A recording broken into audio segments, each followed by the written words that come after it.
Why do most older people seem to fade after 80? Even those who were sharp and doing well just a few years before often begin to decline. The truth is, most people assume that what happens after 80 is purely about genetics or luck. But that's far from the whole story. In this video, we're going to look at 5 unexpected reasons often overlooked and rarely talked about that explain why many older adults struggle to live long or stay healthy past 80. These aren't the usual suspects like diet, smoking, or exercise. These are deeper, more subtle factors that often slip through the cracks, even in people who've done most things right. And the good news, once you know what they are, you can do something about them. So, if you've ever wondered what really gets in the way of longevity after 80 and how to guard against it while you still have time, stay with me until the end of this video, because these 5 unexpected reasons might just help you change the way you age before it's too late. Now, let's get started. Number 1. Loss of microsocial engagement. One of the first and most overlooked reasons many older people don't live long after 80 is the quiet disappearance of what experts call microsocial engagement. These are not your deep friendships or family gatherings. Those still matter, of course, but rather the small, seemingly insignificant interactions that used to fill your everyday life without you even noticing. Think about how often you used to say hello to the mailman, share a quick joke with the cashier at the grocery store, or nod to the neighbor walking their dog across the street. Those tiny moments of contact weren't just pleasant. They were regulating your nervous system, reinforcing your sense of belonging, and keeping your brain's social wiring sharp and engaged. But after 80, many older adults stop going to the store themselves. They order things online or ask family to help. They stop chatting with strangers because their hearing isn't what it used to be. Or they stop walking outside simply because the weather's a little too cold or their knees don't feel steady. And when those small social touch points start fading away, so does something else, vitality. What's interesting is that most people don't even realize it's happening. They think they're just simplifying life. But what they're actually doing is removing the low-level social interactions that stimulate brain function, elevate mood, and signal to the body that they are still part of the living, breathing everyday world. It doesn't have to be complicated.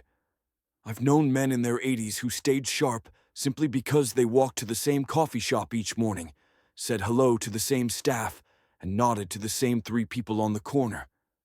That 5-minute stretch of human connection wasn't just routine. It was lifeblood. It gave their day shape. It kept them accountable. It made them feel seen. And there's a biological cost when this disappears.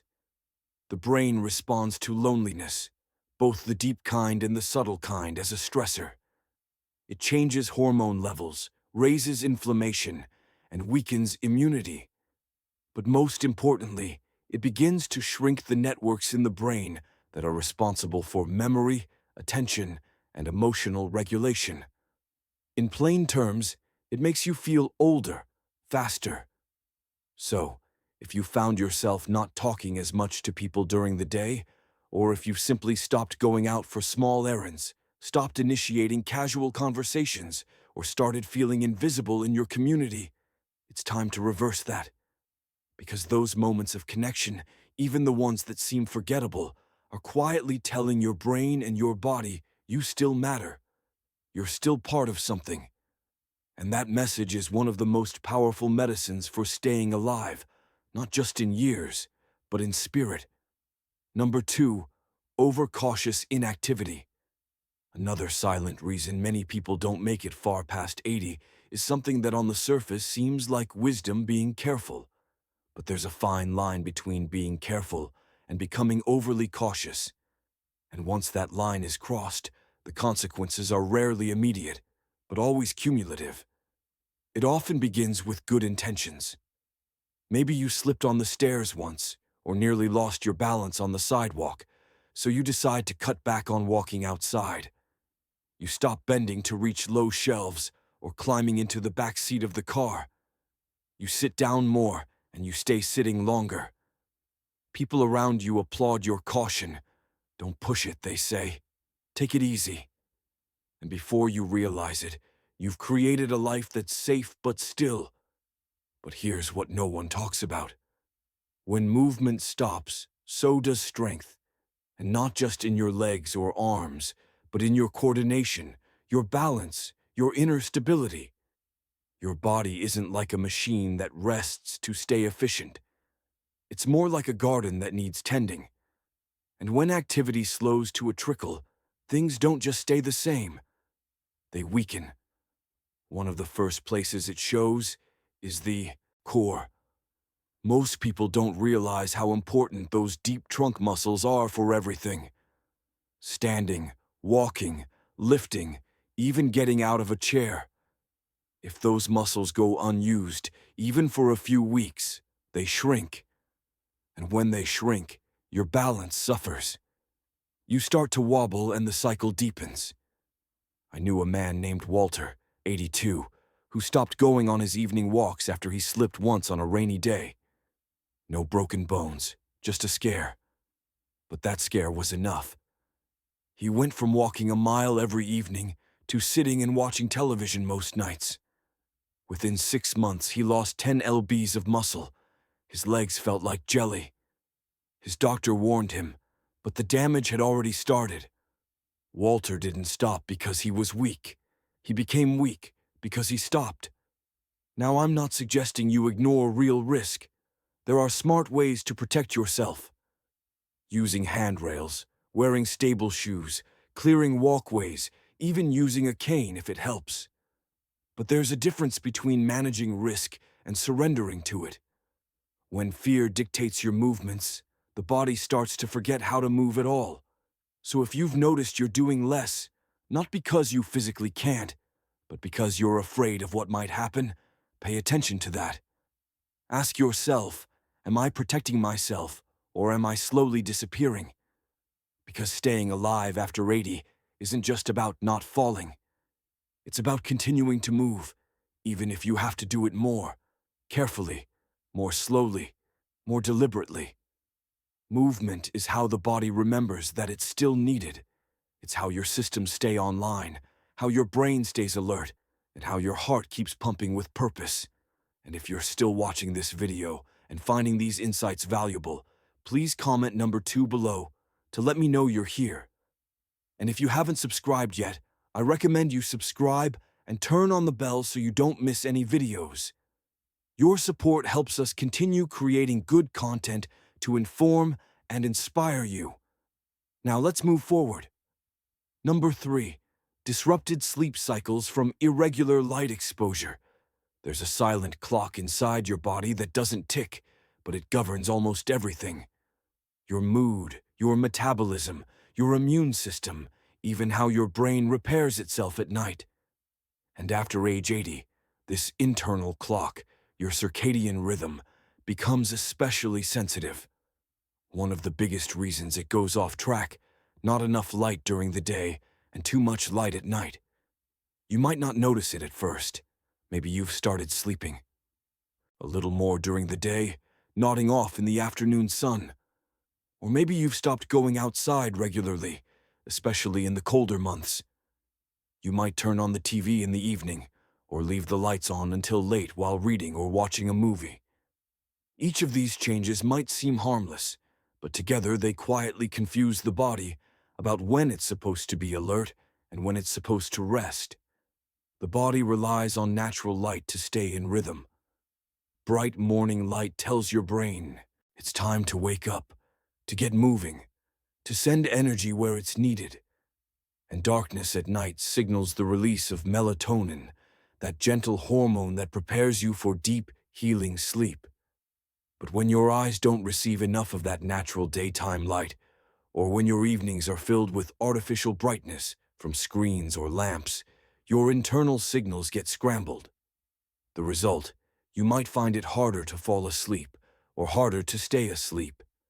You might wake up feeling groggy even after 8 hours in bed. You might find your energy lagging throughout the day or your memory feeling a little fuzzier than usual. And over time, that sleep disruption affects more than just your energy. It weakens your immune function, makes your mood less stable, and even increases the risk of cognitive decline. There's also the issue of vitamin D, which the body naturally produces when your skin is exposed to sunlight. After 80, your ability to synthesize vitamin D through the skin decreases, which means regular outdoor exposure becomes even more critical. Without it, your bones, muscles, and immune system all take a hit. I once spoke with a woman named Helen, who was 84 and had been feeling increasingly tired and disoriented. Her blood work looked fine. Her diet hadn't changed, and she wasn't taking any new medications.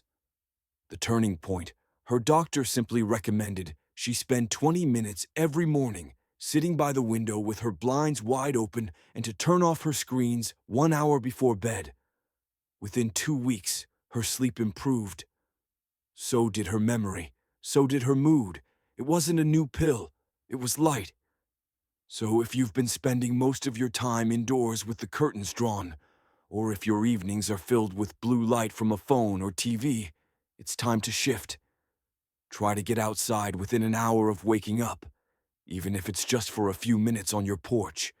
Let your eyes and skin soak in that morning light. In the evening, dim the lights. Let your body prepare to wind down. These gentle rhythms are more than comfort. They are survival. Because what many people don't realize is that the body doesn't just get old from wear and tear. It also gets old from disorganization, from systems being out of sync.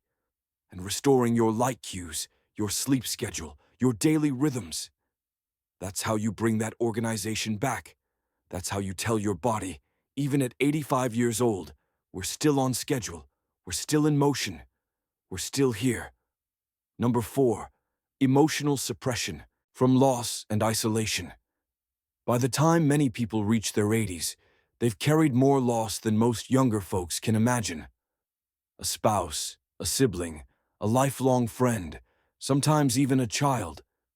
And while the outside world may politely offer sympathy, what's rarely acknowledged is just how much those losses accumulate, not just in memory, but in the body. What often happens after 80 isn't just grief, it's emotional suppression. It's the slow, quiet habit of swallowing the pain instead of expressing it, of putting on a brave face because you feel like you should be used to it by now, or because there's no one left who really understands the depth of what you've lost. But here's the truth. The body doesn't forget. When grief isn't processed, when it's not spoken, not shared, not felt fully, it doesn't just disappear. It gets stored. And over time, that emotional weight becomes physical. It starts to affect your immune system, your digestion, your sleep. It changes your hormones. It puts your nervous system in a constant state of quiet tension. And the hardest part, it happens silently. On the outside, you might look calm. You might even say you're fine. But if your shoulders have grown a little heavier, if your breathing is a bit shallower, if your spark has dimmed just enough that you no longer feel like yourself, grief might be the reason, even if you haven't spoken about it in years. I remember a man named George, 86, who lost his wife of 60 years. He didn't cry much, said it wasn't his way, said he was doing all right. But within a year, he'd lost weight, stopped going to the senior center, and began having trouble sleeping. Not because of illness, but because his body was carrying sorrow it had never been allowed to release.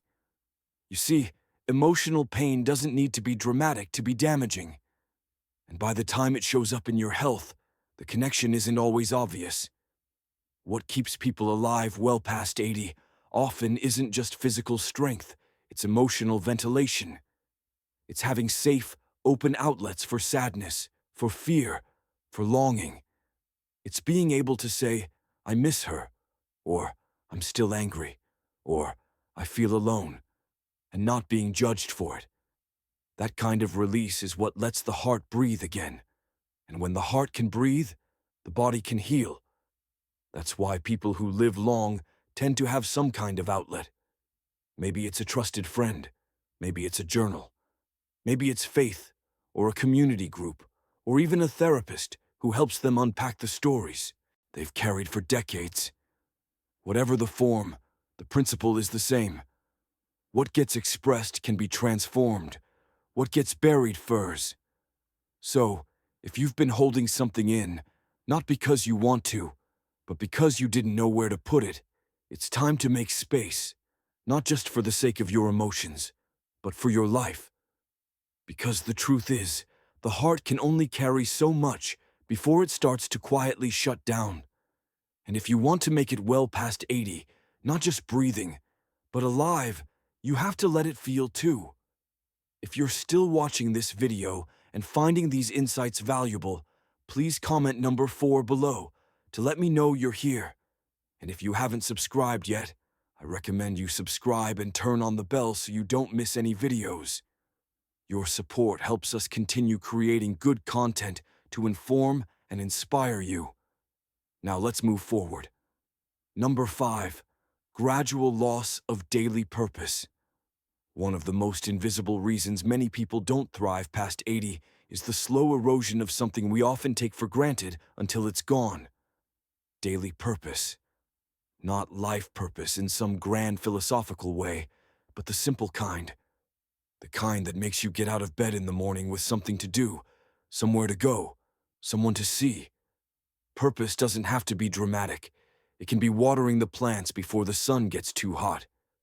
It can be feeding the neighborhood cat that waits outside your door. It can be writing a letter to your granddaughter or fixing the hinge on the back gate. But when these little routines start slipping away, when mornings come with no reason to move, and evenings arrive without anything worth reflecting on, something inside begins to quietly shut down. The body listens to the mind, and when the mind no longer sees a reason to push forward, the body follows. Appetite drops, movement slows, and without purpose, the systems that used to regulate your health start to go quiet. Not because they're broken, but because they're waiting for a reason to switch back on. It's easy to miss because it happens gradually. Maybe your weekly bridge game got canceled. Maybe the church group stopped meeting. Maybe your family visits less often, or your old volunteer role ended when your knees started aching. You tell yourself it's normal, that it's part of aging. But deep down you can feel it, the days blending together, each one quieter than the last. I once met a woman named Ruth, 88, who seemed more alive than most people half her age. She wasn't wealthy. She wasn't in perfect health, and she wasn't surrounded by a big family. But she had one thing that never left her routine. Every Monday she wrote postcards to shut-ins in her church. Every Thursday she made soup and froze it for a local shelter. Every day she sat at her window around 400 p.m. to watch the neighborhood kids walk home from school. She knew their names. She waved to them, and they waved back. It wasn't glamorous, but it gave her days texture. It gave her heart rhythm. It gave her life continuity. And that's the secret. No one tells you the body stays alive as long as it believes it's needed. Purpose, even the smallest kind, is like fuel. It tells your cells to keep repairing, your organs to keep functioning, your brain to keep learning. When you lose that sense of relevance, when you feel like your presence no longer matters to anyone or anything, the flame starts to dim. That's why people who live beyond 80 with grace and vitality usually have something anchoring their day. It could be a garden, a pet, a journal, a ritual, a phone call, a simple morning prayer. What matters isn't the scale, it's the consistency. It's knowing that when you open your eyes in the morning, there's a reason to rise. So if you've been feeling a little adrift, like your days have lost shape or meaning, don't ignore it. That's not just sadness, it's a signal. Your body is asking for rhythm again, for structure, for connection, for purpose. Because at the end of the day, longevity isn't just about the heart beating. It's about the heart wanting to beat, and that quiet desire to keep going, to stay connected, to still matter. That's what carries people past 80 and into lives that still feel full. Final thoughts. As we come to the end of this video, I want to leave you with a simple but powerful truth.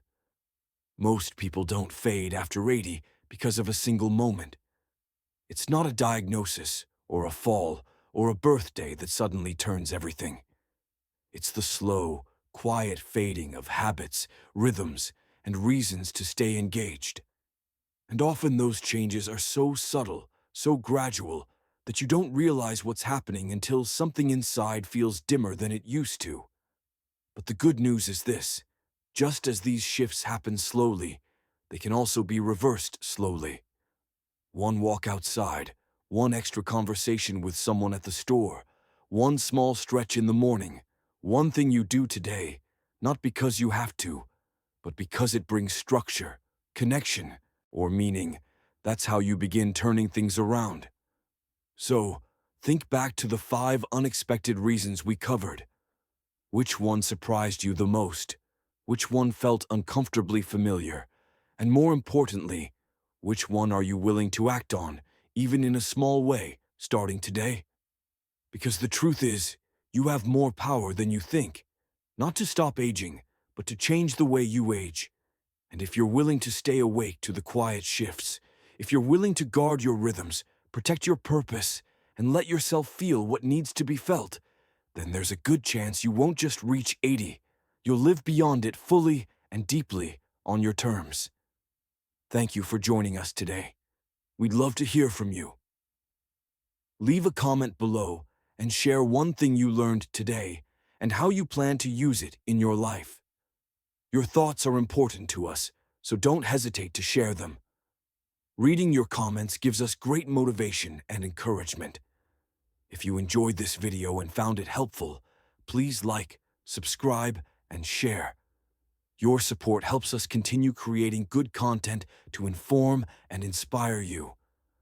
Thanks for watching, and we look forward to seeing you in the next video.